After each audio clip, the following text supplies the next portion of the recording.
सभा में गुरुवार को सदस्य नरेश बंसल ने मांग उठाई कि संविधान के अनुच्छेद 1 में संशोधन कर देश का नाम केवल भारत रखा जाए। उच्च सदन में बीजेपी के सांसद नरेश बंसल ने विशेष उल्लेख के जरिए कहा कि इंडिया नाम को दास्ता की बेड़ी करार दिया गया। साथ ही उन्होंने इंडिया शब्द को संविधान से हटाने का प्रस्ताव दिया है। अपनी मांग के तर्क में बंसल ने प्रधानमंत्री नरेंद्र मोदी के पिछले वर्ष 15 अगस्त को लाल किले की प्राचीर से किए गए राष्ट्र के नाम संबोधन का भी जिक्र किया। इसमें उन्होंने देश को दास्ता के प्रतीक चिन्हों से मुक्ति का आह्वान किया था।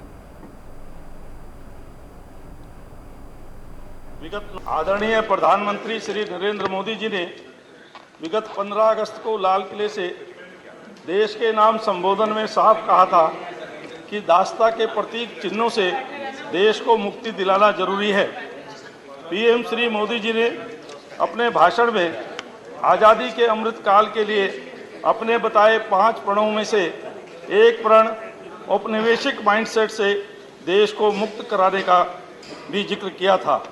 विगत 9 सालों में प्रधानमंत्री नरेंद्र मोदी जी ने अनेक कदम उठाए हैं, बल्कि कई मौक़ों पर उन्होंने औपनिवेशिक विरासत, औपनिवेशिक प्रतीक चिन्हों को हटाने और उसकी जगह परंपरागत भारतीय मूल्यों और सोच को लागू करने की वकालत की है।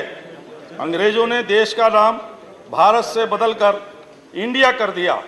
भारत के स्वतंत्रता सेनानियों की मेहनत और बलिदानों के कारण जब 1947 में देश आज़ाद हुआ और संविधान में 1950 में लिख दिया इंडिया दैट इज़ भारत, जबकि हमारे देश का नाम हजारों साल से भारत ही रहा है। भारत को भारत ही बोला जाना चाहिए, इसके बजाय लिखा गया India that is Bharat. Bharatvarsh इस देश का वास्तविक नाम है। देश का अंग्रेजी नाम इंडिया शब्द गुलामी की निशानी है। देश को मूल और प्रमाणिक नाम भारत से ही मान्यता दी जानी चाहिए।